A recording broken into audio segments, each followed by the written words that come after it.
Shalom, selamat pagi, puji nama Tuhan. Di pagi ini diperkenankan Tuhan, kita semua ada menikmati karyanya yang luar biasa.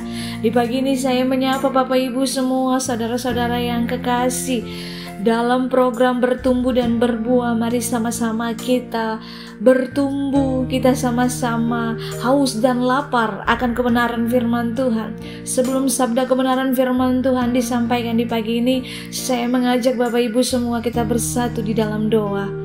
Terpujilah namamu Tuhan, Raja di atas segala raja. Engkau Allah yang termulia, Engkau Bapa yang baik. Terima kasih Tuhan untuk kasih setia dan kemurahan-Mu bagi setiap kami. Bapa, terima kasih Engkau memperkenankan kami ada di hari ini, di hari baru. Bukan karena kuat dan hebat kami, itu semua karena kebesaran-Mu, karena kemurahan hati-Mu bagi setiap kami. Terima kasih Bapa di surga. Di pagi ini Tuhan, kami rindu untuk Engkau berbicara bagi setiap kami. Perdengarkanlah suara-Mu Bapa bagi setiap kami. Tahirkanlah hati kami sehingga benih firman-Mu yang ditaburkan di pagi ini, dia tidak berlalu dengan sia-sia. Dia memakan tempat dalam setiap hati batin kami dan menjadi rema yang kuat bagi setiap kami. Terima kasih Allah Bapa di surga. Kami menaikkan ungkapan syukur kami kepadamu. Terima kasih Tuhan. Haleluya, haleluya. Amin. Ada satu kebenaran firman Tuhan mau saya sampaikan di pagi ini buat Bapak Ibu saudara-saudara kekasih di dalam Tuhan Yesus Kristus. Perikop firman Tuhan di pagi ini sangat-sangat luar biasa dan semoga dapat memberkati Bapak Ibu semua, dan Bapak Ibu boleh membagikan program ini kepada siapapun dan dimanapun. Tema yang mau saya sampaikan di pagi ini yaitu melepaskan hak untuk diproses oleh Tuhan. Dalam Yeremia pasalnya yang ke-18 ayatnya yang ke-1 sampai ayatnya yang ke-12. Di situ firman Tuhan berbicara tentang pelajaran dari pekerjaan tukang periuk. Dalam bacaan saat ini, Tuhan menyuruh Yeremia untuk pergi dan belajar dari pekerjaan seorang tukang periuk. Sambil melihat proses pekerjaan tukang periuk itu, Yeremia juga perlu mendengarkan apa yang dikatakan oleh Tuhan kepadanya. Belajar yang dilakukan adalah melihat proses dan mendengarkan perkataan Tuhan. Ada satu hal penting dari pelajaran pekerjaan tukang periuk yang perlu diperhatikan, yaitu apabila bejana yang sedang dibuatnya dari tanah liat itu rusak, maka tukang periuk itu menghancurkannya kembali menjadi tanah liat dan mengerjakannya ulang menjadi bejana lain menurut apa yang baik pada pemandangannya. Mengulang kembali pekerjaan adalah bagian dari proses pekerjaan tukang periuk. Jika bentuk awal itu tidak baik sebagaimana yang diharapkan dan direncanakannya, pelajaran dari pekerjaan tukang periuk tersebut mengandung beberapa prinsip penting Allah dalam kehidupan umatnya. Seperti yang dikatakan Tuhan bahwa ia juga dapat bertindak seperti tukang periuk terhadap umatnya. Seperti tanah liat di tangan tukang periuk, demikian kaum Israel di tangan Tuhan. Dalam ayatnya yang ke-6 di situ dikatakan, "Masakan aku tidak dapat bertindak kepada kamu seperti tukang periuk ini, hai kaum Israel? Demikianlah firman Tuhan. Sungguh seperti tanah liat firman Tuhan." Wow, Bapak Ibu, saudara-saudara kekasih, prinsip penting ini, yang pertama mari kita lihat, perlu penyerahan diri hanya kepada Allah yang menentukan segala sesuatu tentang kehidupan kita. Yang kedua, prinsip penting yang kedua, jika kita kurang atau tidak bersungguh-sungguh dalam memberi diri kepada Allah, hal itu menghalangi maksud semula Allah bagi hidup kita.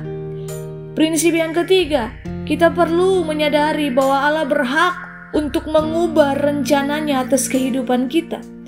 Jika Allah merencanakan kebaikan dan berkat bagi kita, tetapi kita memberontak terhadap Dia, maka Tuhan akan membantu kita menjadi periuk untuk dibinasakan. Namun di sisi lain, jika kita bertobat, Allah akan kembali membentuk kita menjadi perabot untuk kehormatan dan berkat. kita menyimak pelajaran dari pekerjaan tukang periuk ini tentang bagaimana proses terbentuknya sebuah periuk di tangan penjunannya. Proses itu berlangsung secara terus-menerus, berulang kali dikerjakan dan dibentuk kembali. Dalam bacaan firman ini, kita ini digambarkan bahwa tukang periuk itu bekerja dengan pelarikan, memakai 2 batu dan dalam bentuk piringan. Batu di bawah yang dipukuli si tukang periuk itu dikaitkan oleh proses pada batu di atasnya. Tempat tanah liat dibentuk, itu berarti proses pembentukan dan pengerjaan yang ketat dan serius. Butuh ketelitian dan kesabaran demi mendapatkan hasil yang baik. Proses yang baik akan berujung pada hasil yang baik pula. Demikian juga hidup yang lebih baik tidak terjadi dengan sendirinya, melainkan berproses melalui berbagai pengalaman suka duka. Banyak hal yang kita alami ikut menempa kita agar menjadi pribadi yang seturut dengan kehendak Allah. Belajar dari seorang tukang periuk ini, sebagaimana pesan bacaan kita ini, maka proses untuk menjadi sesuatu yang diharapkan harus berlangsung terus-menerus, bahkan terkadang berulang. Tuhan membentuk umat Israel seperti seorang tukang periuk. Apabila bejana yang sedang dibuatnya itu rusak, maka tukang periuk itu menghancurkannya kembali, lalu membentuknya menjadi bejana lain menurut apa yang sesuai dengan harapan. Proses pembentukan itu dijalani dengan serius demi mencapai tujuan Tuhan. Proses yang panjang dan berulang dialami dan dilalui bersama Tuhan, berlangsung dalam genggaman tangan Tuhan. Hendaknya setiap proses yang kita lalui yang dimulai dengan penyerahan diri, ketaatan untuk diproses, dan kesediaan untuk mengalami jatuh bangun, kita perlu belajar dari berbagai pengalaman suka duka sehingga bisa berhasil mencapai tujuan Tuhan atas kehidupan kita. Mari kita sama-sama belajar memberi diri untuk diproses Tuhan. Ada satu pertanyaan yang sering diajukan oleh setiap kita, oleh manusia, adalah apabila ketika Tuhan, kita katakan Tuhan itu penuh kasih, tapi mengapa Dia mengizinkan masalah, kesulitan dan persoalan terjadi dalam kehidupan kita? Ada begitu banyak jawaban dan penjelasan yang dapat kita cari mengenai hal tersebut. Namun satu hal yang hendak kita mengerti, bahwa salah satu alasannya adalah bahwa hal-hal tersebut merupakan cara Tuhan untuk memproses kita agar kita terus-menerus dipulihkan, naik level dan mencapai tujuan hidup, yaitu kita semakin serupa dengan gambarannya Tuhan. Dalam Efesus keempat ayatnya yang ke-13, di situ dikatakan, sampai kita semua telah mencapai kesatuan iman dan pengetahuan yang benar tentang anak Allah, kedewasaan penuh dan tingkat pertumbuhan yang sesuai dengan kepenuhan akan Kristus. Satu prinsip yang dapat kita pegang adalah bahwa Tuhan memiliki rencana di balik setiap kesulitan yang kita alami. Kesulitan dapat terjadi karena kita melakukan kesalahan atau membuka celah. Namun kesulitan juga bisa terjadi karena Tuhan memiliki suatu rencana tertentu di balik setiap apapun masalah yang kita hadapi. Untuk setiap masalah, kesulitan dan persoalan yang Tuhan izinkan terjadi merupakan cara yang Tuhan gunakan untuk memproses kita, mengubahkan dan memperbaharui hidup kita.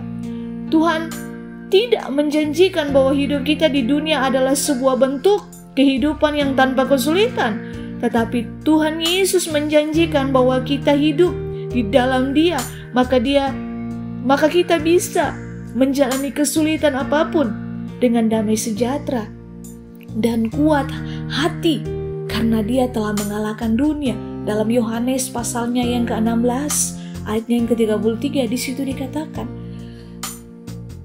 semuanya itu kukatakan kepadamu supaya kamu beroleh damai sejahtera di dalam Aku. dalam dunia kamu menderita penganiayaan, tetapi kuatkanlah hatimu, aku telah mengalahkan dunia. Tidak seorang pun yang kebal terhadap kesulitan dan kesusahan, tetapi mereka yang hidup dalam Tuhan Yesus akan selalu mendapatkan kekuatan, penghiburan, dan kemampuan untuk menjalaninya. Karena mengetahui ada tujuan yang indah di balik setiap kesulitan yang terjadi. Jika Tuhan mengizinkan terjadi dalam kehidupan kita, maka Bapak Ibu saudara-saudara yang kekasih dalam Tuhan Yesus Kristus, ingat dan berpeganglah bahwa di balik itu semua ada rencananya yang indah. Ketika kita melepaskan hati kita untuk diproses dan dibentuk oleh Tuhan, kita sedang memberi kesempatan kepada Tuhan untuk membela hak kita. Seringkali kita tidak menyadari dengan melepaskan hak, kita mengizinkan Tuhan untuk melakukan bagian Tuhan dalam kehidupan kita. Dalam Mazmur yang ke-37 ayat 6, Ia akan memunculkan kebenaranmu seperti terang dan hakmu seperti siang. Wow, Bapak Ibu, kita menerima kekuatan dan kasih karunia dalam takaran yang lebih besar ketika kita melepaskan hak kita untuk Tuhan proses hidup kita dan memampukan kita bukan hanya untuk bertahan tetapi untuk menang. Melepaskan hak membuat kita jauh dari kekecewaan, kepahitan, kebencian, sehingga tidak akan kita membalas orang lain. Bapak Ibu semua, mari kita melangkah bersama Allah, sebab tangan Tuhan yang berlubang paku itu akan memegang erat tangan setiap kita. Kiranya perenungan firman Tuhan di pagi ini dapat memberkati, menguatkan, dan juga menyadarkan setiap kita.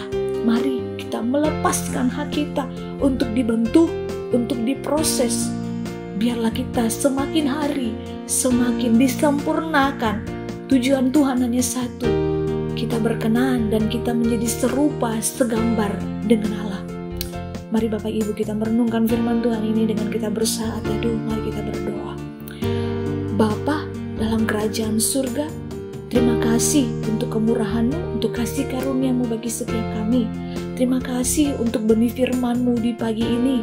Itu menguatkan, bahkan menyadarkan setiap kami dan memerdekakan setiap kami. Tidak mudah bagi kami untuk melepaskan hak. Tetapi dari firman-Mu di pagi ini Bapa, kita belajar untuk melakukan apa yang dunia tak dapat lakukan, agar kemuliaan-Mu Tuhan semakin terpancar. Mampukan kami ya Bapa, mampukan kami ya Roh Kudus. Kami percaya Engkau bekerja dalam setiap kehidupan kami. Tahirkan setiap kami, kuduskan setiap kami, agar kami dilayakkan dan memampukan kami untuk melakukan apa yang menjadi kehendak-Mu bagi setiap kami. Di dalam nama Tuhan Yesus Allah yang hidup, kami berdoa dan menyerahkan seluruh kehidupan kami ke dalam tangan-Mu. Haleluya, haleluya, amin.